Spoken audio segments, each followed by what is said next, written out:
네, 이제 지방선거가 40여일 앞으로 다가오면서 충청권 여야 시도당의 움직임도 빨라지고 있습니다. 그래서 오늘 목요 정치 토크 시간, 충청권에서 공천관리위원장을 맡고 있는 두 분 모시고 이야기 나눠보겠습니다. 황운하 더불어민주당 대전시당 공관위원장, 그리고 이명수 국민의힘 충남도당 공관위원장 두 분 나와 있습니다. 두 분 어서 오세요. 네, 안녕하세요. 반갑습니다. 안녕하십니까. 네. 자, 시간이 많지 않아서 바로 본론 들어가겠습니다. 네네. 사실 이번 지방선거에서 수도권 다음으로 격전지로 꼽히는 것이 바로 충청권인데요. 네네. 먼저 공관위원장으로서 우리 당이 어느 지역이 우세다, 아니면 열세다, 박빙이다 이렇게 판세 어떻게 분석하고 계십니까? 이명수 위원장 우선 새 정부가 출범할 수 있도록 성원하고 지지해 주신 우리 충청 지역 시도민 여러분께 감사를 드리고요. 예. 이런 새 정부에 맞게 지방 권력도 지방 정권도 교체가 돼야 된다. 이런 판단을 하고 있고 또 충청 대망론 실현에 맞는 그런 연계된 그런 지방 정부가 들어서야 되지 않겠냐. 지난 4년 전엔 정말 우리가 완전 참패를 했습니다. 예. 정말 밑바닥에서 새로 시작하는 거기 때문에 저희는 이번에 정말 와신 상담 절치부심해서 꼭 승리를 하겠다는 이런 목표로 여러 가지 일들을 진행하고 있습니다. 예. 저희들이 볼 때는 저희들 여러 각 여론조사에서 조사한 결과를 보면 적어도 지난 지방선거와는 다른 양상을 보이고 있지 않겠냐.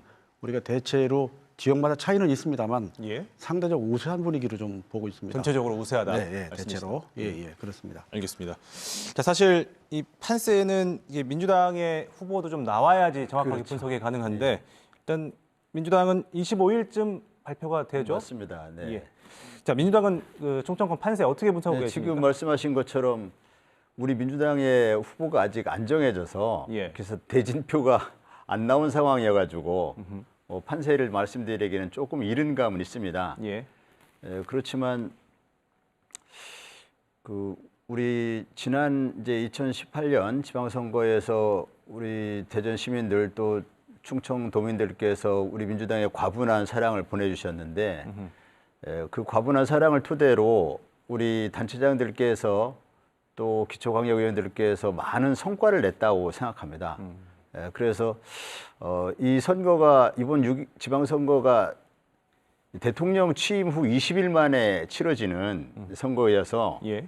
그래서 아무래도 그러한 이제 어떤 컨벤션 효과랄까 이런 허니문 효과랄까 이런 것 때문에 우리에게 불리한 상황에서 치러지는 건 틀림없지만 예. 지방선거의 특징은 중앙선거와는 달리 지역의 일꾼을 뽑는 선거이기 때문에 현역 그 단체장, 현역 의원들 하신 분들의 성과를 충분히 홍보한다면 좋은 성적을 거두시지 않을까 이렇게 기대하고 있고 구체적으로는 좀 더 구체적으로 말씀해 주시면 네? 혹시 좀 더 구체적으로 말씀해 주셔갖고 지난번에는 4개 시도지사 다 민주당이 석권을 했는데 예. 이번에는 어느 정도 예상하십니까? 그래서 지금은 우리는 최소 3군데 정도에서 우세를 보일 것으로 예. 보고 있고 예. 한 군데 정도를 박빙 우세로 이렇게 자체 분석을 하고 있습니다. 예.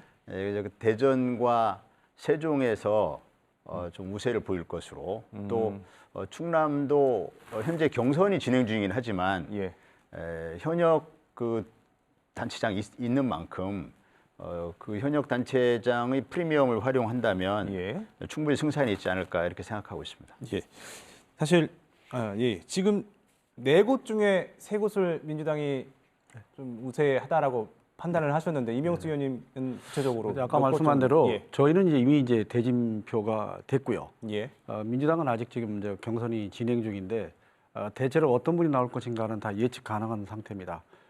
그래서 그분들하고 이렇게 저희들이 가상 대결이라든가 이런 것들을 비공식적으로 해보니까 예. 정말 해볼 만하다. 지난번엔 0대 4였습니다. 예. 완전 100% 시도지사를 뺏겼고 뿐만 아니라 기초단체장도 70% 그리고 광역의회 거의 다 절대 그렇죠. 다수가 됐고 예. 기초의회 마찬가지였습니다. 저희로서는 더 이상 이런 참패는 기록이 없다 할 정도였는데 문제는 그런 의석을 주고 그런 그 기회를 주었는데 제대로 지역의 일꾼으로서 일이 제대로 됐느냐 하는 거는 저희로서는 조금 아주 냉철하게 볼 때 제대로 안 됐다. 이 대통령 공약상 같은 것도 예. 충남의 경우에 20몇 가지인데 한 가지도 된 게 없다는 게 이게 좀 문제입니다. 대전 마찬가지고 세종도 마찬가지고 세종은 좀 이제 세종 행정수도에 관한 몇 가지가 됐는데 이렇게 많이 뽑아주었는데 일이 안 된다면 바꿔야 되지 않겠냐. 그게 하나의 공감대를 크게 갖고 있지 않다. 근데 사실 이제 선거까지 약 40여일 남았으면 네네. 이쯤 되면은 이제 지역 네. 유권자분들도 각 당이 이제 어떤 공약을 밀고 있는지 좀 아셔야 될 텐데 예. 사실 중앙 이슈 때문에 좀 지역 현안이 부각되지 않는 측면이 있거든요. 네네. 예, 지역민들을 사로잡을 만한 어떤 그 핵심 의제 뭐가 있을까요? 키워드로 좀 말씀해 주실 수 있을까요? 우리 국민의힘 입장에서는 뭐 지난번에 일단 윤석열 당선인이 내세운 여러 가지 공약들 그걸 지방적으로 어떻게 뒷받침할 거냐 그게 제일 크죠. 예를 들면 이제 세종시 행정수도를 어떻게 완성시킬 거냐. 예. 또 우리가 강조한 것이 이 천안의 이 성완 종축장부지 굉장히 중요한데 이게 세계적인 4차 산업 어떤 테마파크를 만들자. 예. 또 우리 문재인 정부에서 중부권 횡단철도 이거를 그러니까 서산에서 동해안 그까지 하는 건데 이거를 공약으로 내걸고 이거를 사업을 빼버렸어요. 어떻게 이럴 수가 있는가? 그걸 공약으로 내서 그걸 시작을 하겠다. 서산 공항 문제, 그다음에 대전에 이제 제2 영부단지를 새로운 차원에서 과학 수도로서 입지시키는 거 여러 가지 그런 사업들을 내세웠는데 저희는 이번에 말로 하는 것이 아니라 뭔가 보여주는 실제 가시화시키는 그런 노력을 적극적으로 하고 그렇기 때문에 저희들이 내세우는 여러 가지 후보들의 신뢰와 지지를 보내집사 좀 자신 있게 말씀을 드립니다. 예. 자, 똑같은 질문 드리겠습니다. 황운하 의원님, 그 지역민들을 사로잡을 핵심 의제 설정하신 게 어떤 게 있는지요? 이번에 우리가 이제 이 혁신도시 지정에서 성과를 만들어냈고요. 또 대전 같은 이제 공공의료원 이런 데서 또 성과를 만들어냈고 또 교도소 이전 뭐 이런 문제 등에서 오랫동안 이렇게 이 수건 사업으로 남아있던 문제들을 지난 우리 단체장들께서 잘 풀어냈습니다. 이러한 성과를 잘 홍보해내고 이러한 성과를 계속 연속해서 이어갈 수 있도록 예. 계속해서 민주당을 좀 지원해 달라 이렇게 호소할 것이고요. 전통적으로 우리 민주당은 지방자치에서 굉장히 강한 면을 보여왔습니다. 본래 이 지방자치라는 것이 고 김대중 대통령께서 13일의 단식을 통해서 이루어낸 제도였고 또 우리 민주당 소속 단체장들이 많은 단체장을 통해서 많은 그 혁신 정책들을 만들어냈고 그것이 국민들의 상당히 어필이 되어 왔거든요. 예. 그래서 이번에도 전통적으로 지방자치에 강한 민주당 그것을 좀 계속 지원해 달라, 지지해 달라 이렇게 호소할 것이고 지역의 의제들도 현재 단체장들께서 여러 가지 그 오랜 수건 사업들을 성과로 만들어냈기 때문에 예. 이 부분들의 성과를 계속 이어갈 수 있도록 예. 계속 지지해 달라 이렇게 호소할 생각입니다. 그러니까 지금 이제 하고 있는 단체장들이 하고 있는 사업들을 영속적으로 네, 또 이제 완성을 세종문사당 하겠다. 건립도 예. 그렇죠. 예, 세종문사당 건립 문제도 우리가 이번에 좀 해냈지 않습니까? 그리고 그런 문제도 계속해서 좀 이어갈 수 있게 지지해 달라 이렇게 지역 의제에 대해서는 이렇게 말씀드릴 생각입니다. 알겠습니다. 자, 마지막으로요. 지금 양당이 이 검찰 수사권 폐지 또는 조정 문제와 관련해서 입장이 팽팽한데요. 자, 현재로선 이제 내일 본회의에서 민주당이 이걸 처리할 가능성이 높아 보이는데, 자, 이 문제는 각 당의 입장을 좀 정리하는 선에서 듣고 마무리하겠습니다. 먼저 이명수 위원장님께서 입장을 정리해 주신다면요. 뭐 우리가 이제 정말 지난 4년 동안 지방자치를 제대로 했느냐 못했느냐 하는 걸 평가하는 게 6월 1일 지방선거에 그리고 이제 서로 여야 간에 이제 평가가 다른데 그 심판은 뭐 유권자가 잘 하실 겁니다. 예. 저희는 참 지난 4년 동안 제대로 된 게 없다 이런 평가를 하고 있는데 지금 당장 이 민생이 중요한 시기에 지난 5년 동안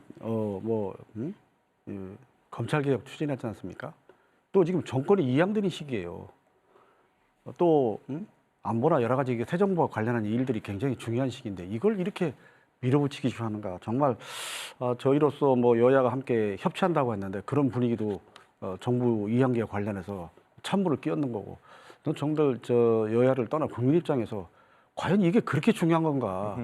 아까 말씀드린 민생 문제가 얼마나 중요합니까? 예. 저는 아니라고 보고 지금이라도 우리 민주당의 중요한 분들이 지금 강경파하고 민주당 내에서도 말들이 많습니다. 제가 직접 들어보니까 이거를 다시 생각을 해서 정말 역사와 국민을 생각하면서 이 시기에 이걸 이렇게 밀어붙여도 되겠는가 다시 생각하고 숫자를 가진 많다고 해서 이거를 입법으로 이렇게 밀어붙이는 거 정말 역사를 두고두고 후회할 일이 안 되지 않나 다시 생각해 주셔서 간곡하게 저희는 민주당 우리 의원들께 호소하고 싶습니다. 예.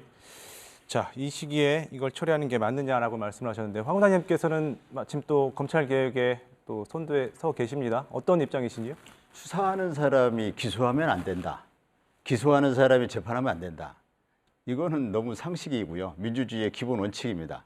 우리나라가 그동안 검찰에게 수사권과 기소권을 몰아주었기 때문에 검찰공화국의 오명을 썼었고 급기야 검찰총장 출신의 대통령을 맞이하는 그런 상황이 됐습니다. 그래서 그 어느 때보다도 검찰공화국에 대한 국민들의 우려가 높아진 상황이기 때문에 그래서 이 오랜 숙제인 형사사법제도 정상화, 검찰의 정상화, 글로벌 스탠다드에 맞게 검찰 정상화하는 것은 지금 굉장히 시급한 과제가 되었다. 그래서 이번 4월 임시국회 내에서 반드시 처리하고 예. 그 후에 여야가 머리를 맞대서 이제 형사사법 시스템 개편을 논의하고 민생 문제에 집중하면 된다. 그렇게 보고 있습니다. 알겠습니다. 오늘 두 분 말씀 여기까지 듣겠습니다. 예, 오늘 말씀 고맙습니다. 네.